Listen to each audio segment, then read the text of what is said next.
এ কি, এই গর্তে এত বড় সাপ ছিল আর আমি দেখতেই পেলাম না। গর্তের সাথে সাথে সাপটিকে তো আমি কেটে ফেললাম। সাপটিকে দেখে তো অনেক বিষধর সাপ মনে হচ্ছে। এখানে মনে হয় আরো সাপ রয়েছে। আমি দ্রুত পালিয়ে যাই। এরপর মাধব পালিয়ে যায়। তখন সেই গর্ত থেকে একটি বাচ্চা সাপ বেরিয়ে আসে। এটা কে ছিল?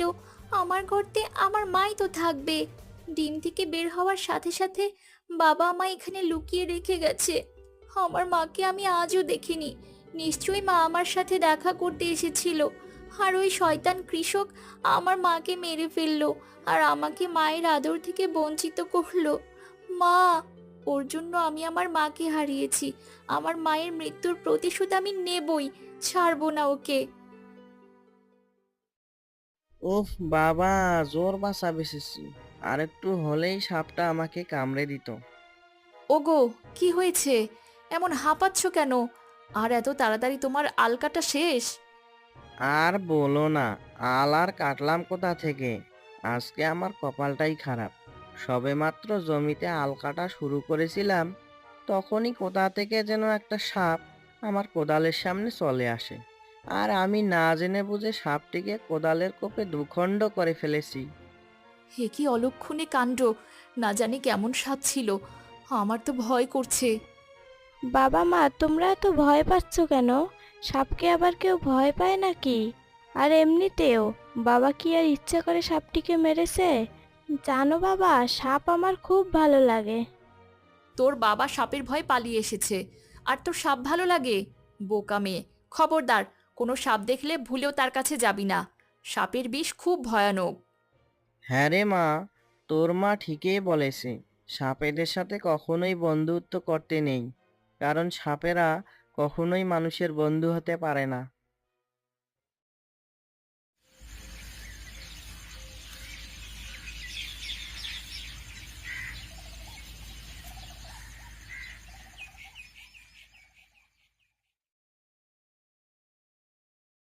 কোথায় ওই কৃষক? আজ না হয় কাল তোকে তো এই মাঠে আসতেই হবে। যেদিন তুই আমার সামনে আসবি সেদিনই তোর শেষ দিন হবে। কিন্তু আমার বেশি ওই কৃষক মরবে তো। যদি না মরে তবে তো উল্টো ও আমাকেই মেরে ফেলবে। না না, আমাকে বুদ্ধি খাটিয়ে কাজ করতে হবে।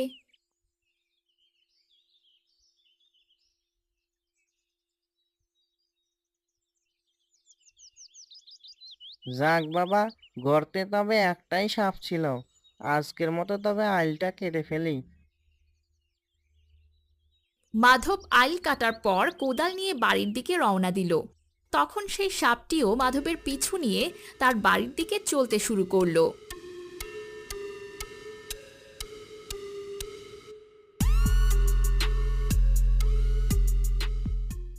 যতদিন না আমি তোকে শেষ করতে পারছি ততদিন আমি এখানেই থাকবো। বাবা, তুমি দ্রুত হাত মুখ ধুয়ে এসো, আমার খুব খিদে পেয়েছে। আদর দিয়ে দিয়ে মেয়েটাকে মাথায় তুলেছ। সে কখন থেকে বলছি নিজের হাতে খাবার খেয়ে নে, কিন্তু কে শোনে কার কথা? তুলি, মা, আজকে আমার অনেক কষ্ট হচ্ছে। আজকে তুই মায়ের হাতে খেয়ে নে, কেমন? হলো তো, এবার আয় আমি খাইয়ে দেই। মিতালি তুলিকে খাবার খাইয়ে দেয়।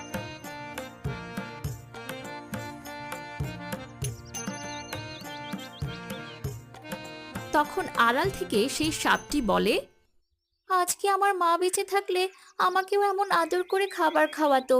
মা, তুমি আমাকে ছেড়ে এভাবে চলে গেলে আমি এই মেয়েটিকে কামড়ে দেব। তবেই না ওর মা বাবা উচিত শিক্ষা পাবে।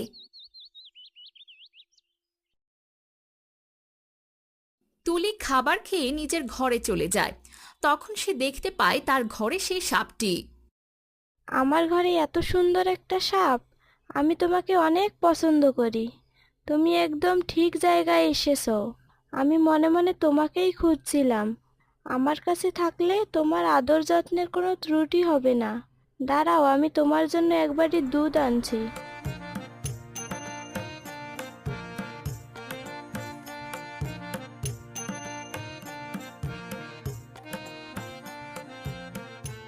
আরে, এ আমি কোন বিপদে পড়লাম? মেয়েটিকে গেলাম কামড়াতে, উল্টো সে আমায় আদর যত্ন করা শুরু করেছে। এখন ওকে কিভাবে কামড়াই? দুধ খেয়ে তুমি আমার বিছানায় চলে এসো। এই ঠান্ডায় বাইরে থাকতে তোমার অনেক কষ্ট হবে। আর হ্যাঁ, ভুলেও আমার বাবা মার সামনে পড়ো না যেন। তবে ওরা তোমাকে মেরে তাড়িয়ে দিবে, কারণ ওরা সাপকে অনেক ভয় পায়। জানো, আমার সাপ দেখলে একটুও ভয় করে না। আমি তো ওর সব ভাষা বুঝতে পারছি, কিন্তু ও কি আমার ভাষা বুঝতে পারবে? আর পারলেও বা কি, আমি ওর সাথে কোনো কথাই বলবো না, কারণ ও হচ্ছে আমার শত্রু। কয়েকটা দিন এখানে থেকে তারপর ওদেরকে মেরে এখান থেকে চলে যাব আমি।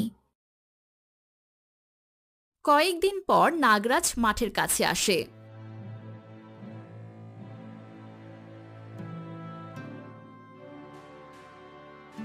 এ কি, এই মাঠটিকে এভাবে কে ফসল চাষ করেছে? তবে আমার বাচ্চা কোথায়? এখন আমি নাগিনকে কি জবাব দেব? না না, তুই আমাদের ছেড়ে এভাবে চলে যেতে পারিস না। তবে কি আমার একটা ভুলের কারণে আমি তোকে এভাবে হারিয়ে ফেলবো?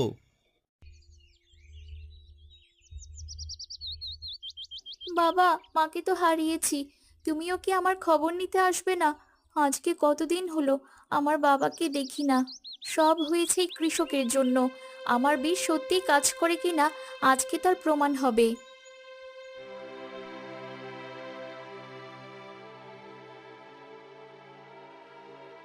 ওই তো আমাদের কন্যা।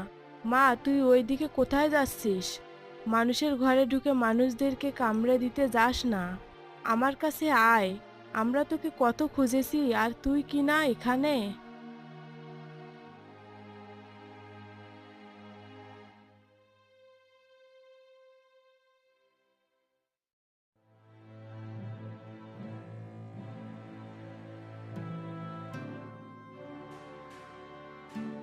কে তুমি?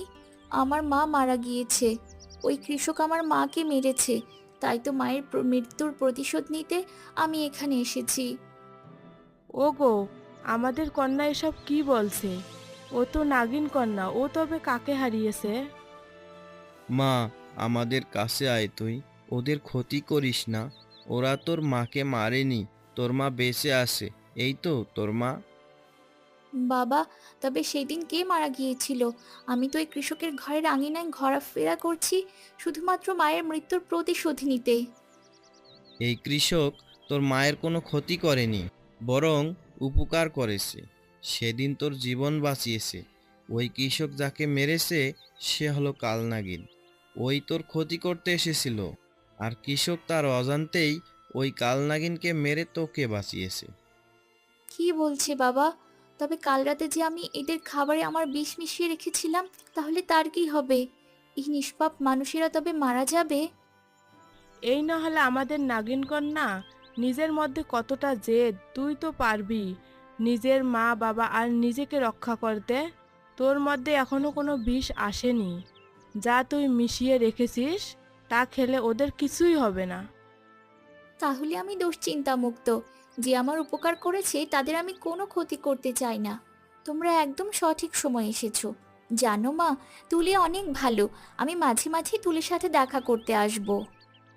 তারপর নাগিন কন্যা নাগরাজ ও নাগিনের সাথে জঙ্গলের দিকে চলে যায়। আর তুলি ও তার মা বাবা হাসি আনন্দ করতে থাকে। তাদের এই ঘটনা অজানাই থেকে যায়।